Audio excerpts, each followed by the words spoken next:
Мама, мен балалық шаққа қайтқым келеді. Қолыңнан ұстап жүретін. Қағаздан жасалған қайық кемені жіберіп суға күлетін. Хабарым болмай ешқандай істен, мұны өмір сондай ұнайтын. Жүрекке емес тізеге түскен, жарадан ғана жылайтын.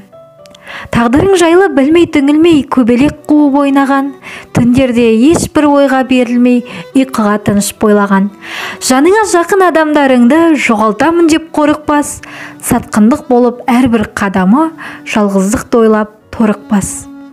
Әдемі бәрі керемет болып көрінген сонда айнала.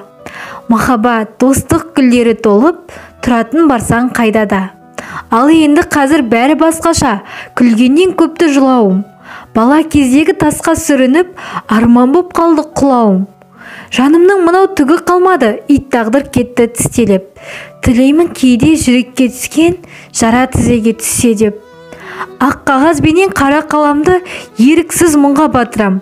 Жұлдызды түнде өлең жазамда, ұйқысыз таңды атырам. Сынудың азақ алдында тұрмын, сабыр күшімді бекемдеп. Ақмақ басым, неге армандадым, тезірек өссем екен деп. Мына өмірдің еріксіз ғана уақыт ырқына бағындым. Апаршы мені өткенге мама, балалық шақты сағындым.